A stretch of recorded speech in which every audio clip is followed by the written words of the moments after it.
Kita ada di sini karena kasih-Nya disatukan dalam kerajaan-Nya.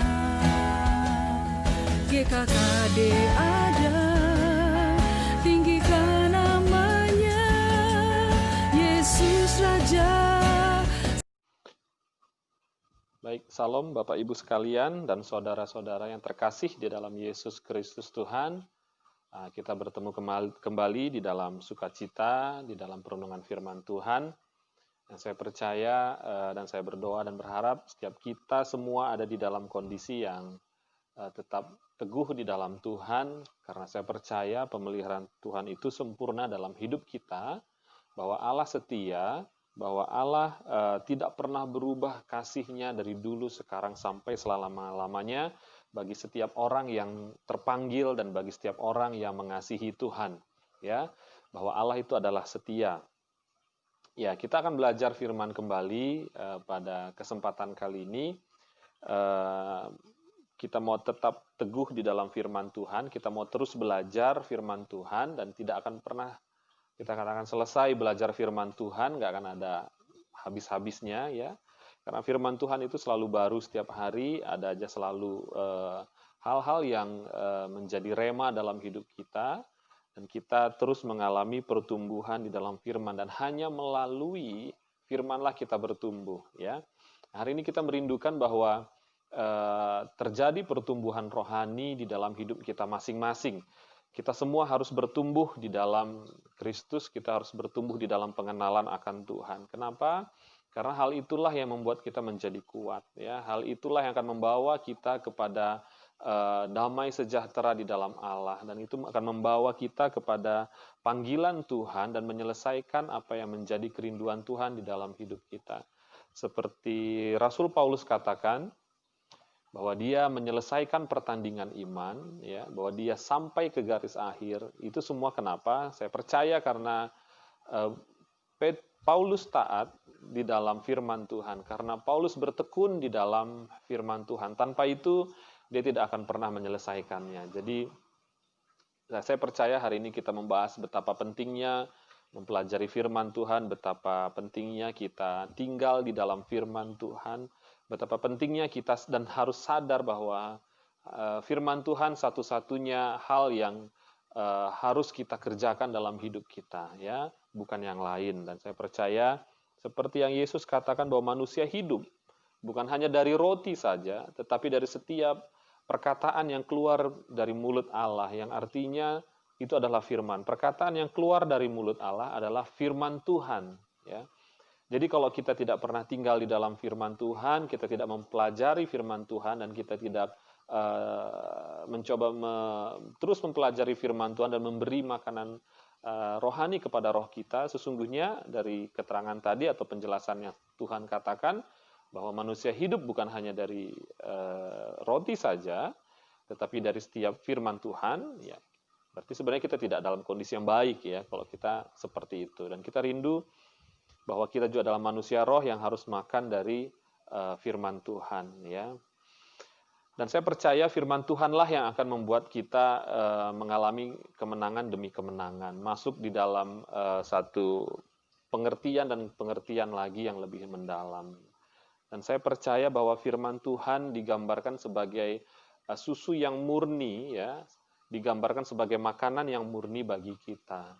Dan itu adalah firman yang tanpa ragi, ya. Jadi saya berharap dan Tuhan pun mau bahwa kita menikmati firman Tuhan tanpa ada hikmat yang tambahan dari lain, tanpa ada campur tangan yang lain, maksudnya adalah tanpa ada pengertian yang di luar kebenaran firman. Jadi kita harus benar-benar bersandar kepada kuasa Roh Kudus dan kepada firman Tuhan yang sejati, yaitu back to Bible, ya, kembali kepada Alkitab, ya. Dan saya percaya setiap kita boleh mengalami kemenangan, kemerdekaan, ya. Satu-satunya jalan mengalami kemenangan, mengalami kemerdekaan, yaitu melalui firman. Kenapa?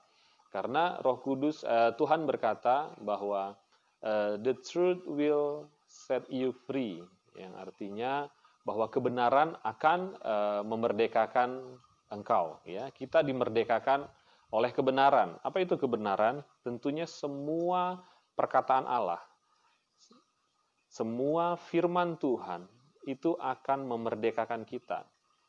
Jadi kita nggak punya pilihan setuju atau nggak setuju kepada firman Tuhan. Walaupun ada hal-hal yang rasanya rumit dalam hidup kita, rasanya kita itu nggak masuk akal, perintah Tuhan rasanya nggak masuk akal, perkataan Tuhan rasanya tidak cocok dalam kehidupan saya hari ini, tetapi kita nggak punya, nggak bisa untuk bargaining, ini nggak cocok buat saya.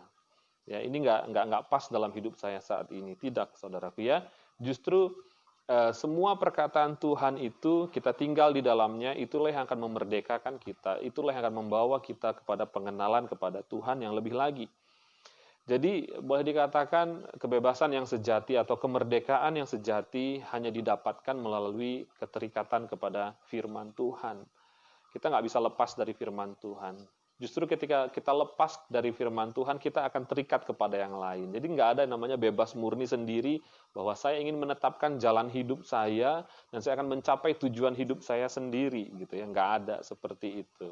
Itu adalah filsafat yang sama sekali kosong, gitu ya. Jika kita nggak mengikatkan diri kepada Allah, berarti kita mengikatkan kepada sesuatu yang menentang kepada kehendak Tuhan. Dan kita tahu akhir dari hal itu adalah maut, ya. Tetapi jika kita mengikatkan diri kepada Tuhan dan kita benar-benar semakin terikat dan dalam dan tertanam di dalam firman Tuhan, kita tahu bahwa kita akan mendapatkan hidup yang kekal. Dan hidup yang kekal dimulai dari mengenal Kristus sebagai satu-satunya Tuhan dan juru selamat dalam hidup kita, ya. Dan kita percaya firman itu akan membebaskan kita, memenangkan kita. Ya, contohnya firman Tuhan yang berkata mungkin sederhananya adalah kita harus mengampuni orang yang bersalah kepada kita.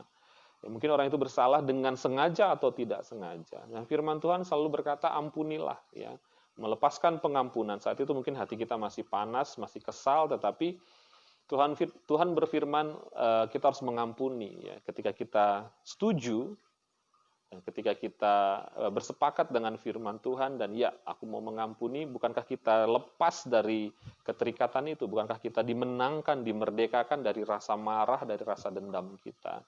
Yang artinya bahwa kita memperoleh kemerdekaan, kemenangan, kebebasan, itu hanya melalui taat dari satu firman, kepada firman, dan kepada firman yang lain.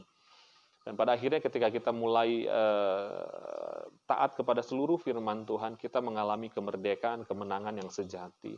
Jadi percayalah, kemerdekaan yang sejati, kebebasan yang sejati, kemenangan yang sejati hanya ada di dalam keterikatan kepada firman Tuhan dan kepada seluruh perintah-perintah Tuhan. Ya. Dan pemazmur atau yang kita kenal, penulisnya adalah Raja Daud, seorang yang sangat mengasihi Tuhan, seorang yang dikatakan berkenan di hati Tuhan, menuliskan di dalam kitab Mazmur pasal 119 ayat 105, silahkan Bapak Ibu buka dari kitab Mazmur pasal 119 ayat 105, saya akan bacakan. Firman-Mu itu pelita bagi kakiku dan terang bagi jalanku. Ya, ini sangat terkenal ya, bahkan lagunya ada satu hal yang kita ingat sekali ya, bahwa firman-Mu pelita bagi kakiku, terang bagi jalanku. Ya. Daud berkata demikian dan ini menjadi perenungan yang dalam hidup Daud. Kenapa? Saya percaya ketika Daud tidak menjadikan dan tidak bersandar dan tidak memegang teguh dan tidak percaya pada firman Tuhan, maka dia mengalami masalah dalam hidupnya. Justru ia mengalami kejatuhan dalam hidupnya. Nah, ketika saya merenungkan bahwa firman Tuhan itu pelita bagi kakiku dan terang bagi jalanku, yang artinya bahwa tanpa firman kita tidak mungkin dapat mencapai tujuan yang kita mau. Ya, kita tidak mungkin bisa sampai pada tujuan yang kita mau. Pelita itu apa? Pelita itu adalah seperti lampu yang menerangi, ya, lampu pelita itu adalah lampu yang menerangi di tengah kegelapan, ya. Jadi kalau saya ilustrasikan, taruhlah kita berjalan di sebuah hutan atau di sebuah lembah atau di sebuah jalan di mana jalan itu gelap, nggak ada penerangan sama sekali, bahkan nggak ada cahaya dari bulan, semua totally dark, totally hitam, totally gelap. Dan gelap sekali, dan mata kita nggak bisa melihat sama sekali dengan baik gitu ya, karena saking gelapnya. Tentu itu menjadi masalah bagi kita. Kenapa? Ketika kita mau ke suatu tempat dan kondisi itu kita alami di depan, di dalam jalan kita hanya bisa berjalan meraba-raba, akhirnya kita kepentok gitu ya. Sederhananya aja, mungkin kita pernah ngalamin mati lampu di rumah gitu ya, tiba-tiba tengah malam mati lampu, semua blank gitu ya. Dan kita nggak tahu mau mencari korek, mencari lilin, kita harus meraba-raba, yang ada tangan kita di depan, megang, oh ini pintu, ini dinding, dan kita mulai mengingat jalan demi jalan gitu ya. Tapi pasti bahwa kita akan tersandung pada sesuatu dan membuat kita, mungkin kaki kita sakit, kepala kita mungkin terbentur sesuatu ya. Nah, dalam hal ini sama halnya di dalam kehidupan kita, bahwa ketika kita hendak mengambil sebuah keputusan di dalam hidup, kita harus mengutamakan firman Tuhan dan menjadikan firman Tuhan itu pelita bagi setiap keputusan kita. Pelita bagi setiap hal yang hendak kita putuskan yang penting. Ya, apakah kita akan berbelok ke kiri, apakah kita akan berbelok ke kanan, atau kita harus jalan terus ke depan. Ya. Dan yang menjadi guidance-nya, menjadi kompasnya, yaitu adalah firman Tuhan. Ya, ini firman Tuhan. Ya. Itu menjadi guidance-nya. Tanpa firman tidak mungkin kita mencapai kepada tujuan ya, apa yang menjadi kehendak Allah. Ya. Allah meng-guide manusia, Allah membimbing kita melalui firman-Nya. Ini firman-Nya. Nah, kita harus baca tiap hari. Kita harus setuju dengan firman-Nya. Kita harus renungkan firman-Nya. Karena itu adalah firman adalah pelita bagi kakiku dan terang bagi jalanku, ya. Nah, ketika ada pada titik poin tertentu kita mengalami kebingungan, kita harus stop di situ, ya. Dan kita harus merenungkan firman Tuhan. Atau bahkan kita salah mengambil keputusan, kita jalan terlalu jauh, kita sudah jalan menyimpang, dan semakin kita tidak mendapatkan kehendak Tuhan, apa yang harus kita lakukan? Balik lagi ke titik itu. Dan mulai lagi menyelidiki firman Tuhan. Apa yang harus saya kerjakan? Ya. Jadi apapun yang kita kerjakan, apapun yang kita putuskan, bahkan apapun yang kita pikirkan, semua harus sesuai dengan firman Tuhan. Harus kembali kepada firman Tuhan, karena itulah yang akan menerangi jalan kita. Ya. Sehingga kita bisa sampai kepada panggilan Tuhan, menyelesaikan panggilan Tuhan, dan mencapai garis akhir. Tanpa firman kita akan hanya berputar saja, berputar. Kenapa? Ya, karena kita nggak punya guidance, kita nggak punya kompas, kita nggak sampai kemana-mana. Kita pikir kita udah berjalan jauh. Padahal kita cuma muter di situ aja, dan nggak ada hal yang kita capai dalam hidup kita. Ya. Jadi saya mengatakan pentingnya firman Tuhan di dalam hidup saudara dan saya hari ini, ya. Sampai pemazmur berkata dan mengilustrasikan pelita bagi kakinya dan terang bagi jalannya. Ya. Ya, saya percaya firman ini ya dan amin. Ya. Kalau kita mau merenungkan dengan lebih mendalam, ya berarti harusnya kita semakin tinggal di dalam firman Tuhan. Jadi sebenarnya nggak cukup waktu hanya 5-10 menit kalau begitu baca firman Tuhan. Kalau saya renung-renungin, ya.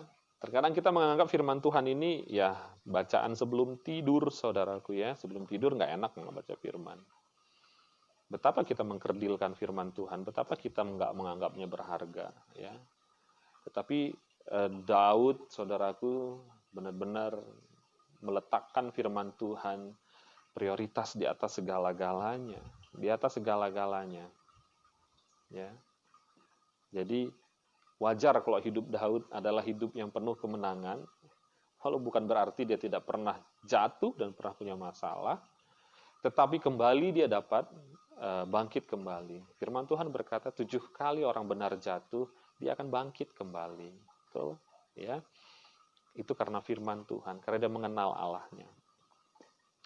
Satu lagi, saya akan bacakan firman Tuhan terambil dari Mazmur 119 ayat 11. Ya.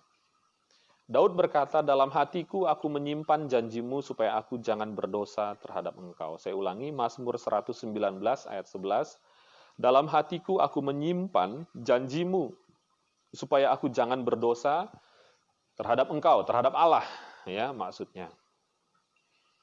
Nah, saya merenungkan firman ini, Daud menyimpan dalam hatinya, apa yang dia simpan dalam hatinya hanya satu, yaitu janji Allah. Janji-janji Tuhan.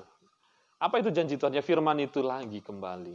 Kebenaran itu kembali. Itu yang dia simpan. Sehingga ini menjadi kekuatan bagi Daud, dan masih ada korelasinya dengan ayat yang pertama tadi, bahwa ketika dia menyimpan janji Tuhan, dia sanggup melewati segala kesulitan, problem, segala masalah di dalam hidupnya. Kenapa? Karena dia simpan janji Tuhan. Dia punya janji Tuhan.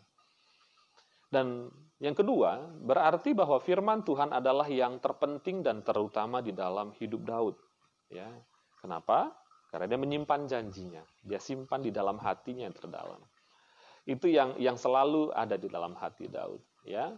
Di mana hartamu berada, di situ hatimu berada. Dan ketika Daud berkata, aku menyimpan janji Tuhan di dalam hatiku, berarti dia tahu, dia sadar, dan dia menempatkan firman Tuhan sebagai hartanya yang terbesar di dalam hidupnya. Ya, menjadi harta yang terbesar. Jadi, ketika Daud punya masalah, dia punya kekuatan untuk melewati itu semua. Ketika Daud menghadapi suatu masalah yang besar, apa yang paling terkenal dari Daud? Ya, anak sekolah minggu juga banyak tahu. Wah, Daud versus Goliat, ya. Daud melawan Goliat, gitu. Siapa yang menang? Daud, gitu ya kan. Betul, ya, yang menang Daud. Kenapa? Karena dia menyimpan janji Tuhan.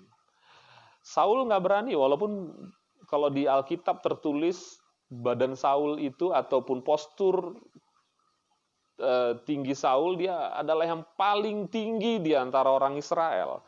Dia yang paling punya perawakan yang besar, yang kuat, yang gagah ya. Rata-rata orang Israel itu hanya sebahunya Saul. Artinya bayangin ya, Saul itu punya postur tubuh yang sangat ideal sebagai seorang petarung gitu ya. Tetapi yang masalahnya bukan postur yang ideal yang menjadi kekuatan ketika menghadapi Goliat. Hatinya yang lemah. Hatinya yang ciut melihat Goliat yang ternyata jauh lebih besar lagi dari dia. Ya, jauh lebih besar. Dia jadi ciut hatinya. Waduh, ini gimana ini katanya mau melawan Goliat. Baru kali ini saya hadapin orang ini sebesar raksasa, ini gimana mau menang. Kenapa Saul tidak berani maju ke medan peperangan? Karena dia nggak pegang janji Tuhan. Tetapi Daud turun ke lapangan perang itu dan berkata bahwa ya Allah menyertai aku, ya. Engkau mendatangi aku dengan pedang, dengan tombak, dengan perisai itu, tetapi aku datang di dalam nama Tuhan, ya. Peperangan Daud luar biasa sekali, dan itu kalau kita gali cerita itu, wah bisa banyak sekali kita dapatkan.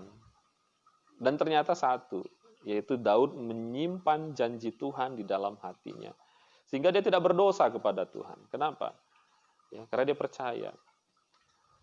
Saudaraku, ketika saya merenungkan hal ini, ketika kita mulai tidak percaya sama Tuhan, sebenarnya kita mulai meninggalkan Tuhan. Ya. Ketika kita nggak percaya sama firman Tuhan, kita mulai meninggalkan Tuhan, yang artinya kita mulai berbalik dari Tuhan.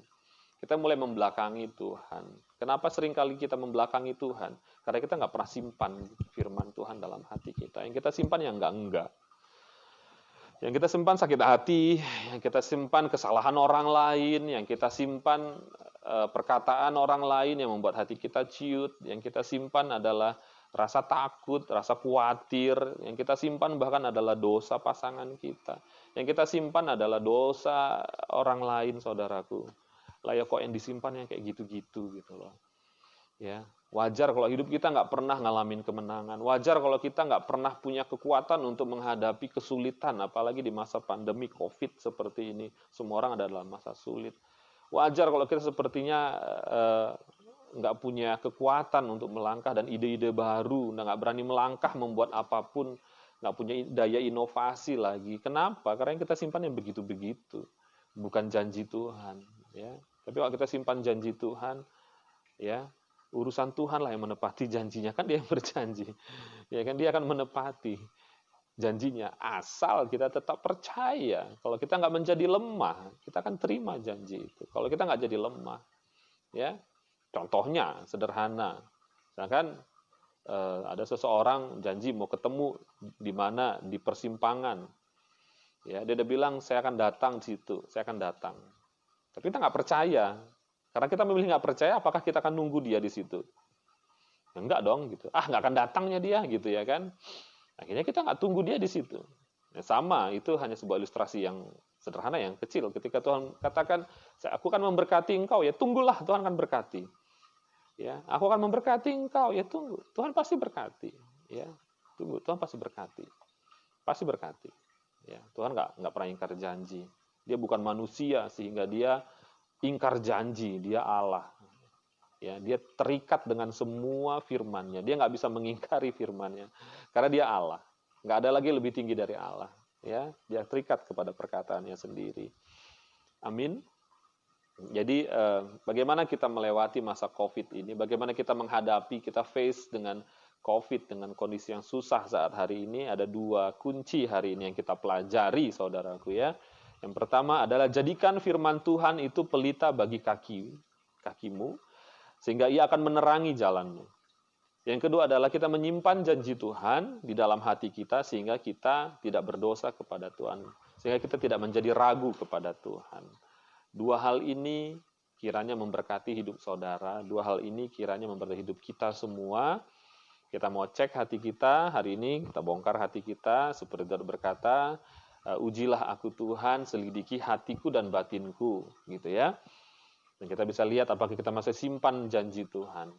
Ya, orang yang menyimpan janji Tuhan adalah orang yang menempatkan Tuhan di atas segala-galanya, yang dia tahu bahwa firman Tuhan berharga melebihi emas, perak, dan nilainya melebihi segala-galanya.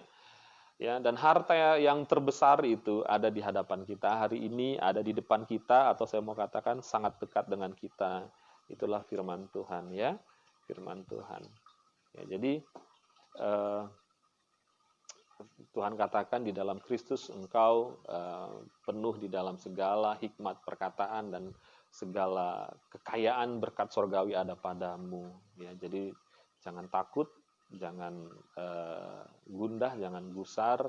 Kalaupun kita mengalami ketakutan hari ini manusiawi, khawatir manusiawi, yang tidak benar di hadapan Tuhan adalah tinggal di dalam ketakutan, tinggal di dalam kekhawatiran. Ya, mungkin kau pernah dikecewakan, ya kecewa itu manusiawi, tetapi tinggal di dalam kecewaan itu tidak sesuai dengan firman Tuhan. Mungkin kau pernah sedih, kau pernah kecewa oleh seseorang, merasa dihianati, ya itu manusiawi ya. Tetapi kalau engkau terus tinggal di dalam hal itu, ya engkau berarti Anda dan saya berarti sedang tidak menyimpan janji Tuhan dan sedang terikat kepada sesuatu. Mau merdeka, mau bebas, terikatlah kepada firman Tuhan. Tuhan katakan ampuni, ampunilah, percaya, percayalah. Tuhan suruh tinggal diamlah, ya. Dan kau akan melihat bagaimana Allah bekerja melalui firman-Nya, mengubahkan hidup kita, mengubahkan pikiran kita, dan kita boleh mendapatkan segala kekuatan dari Tuhan.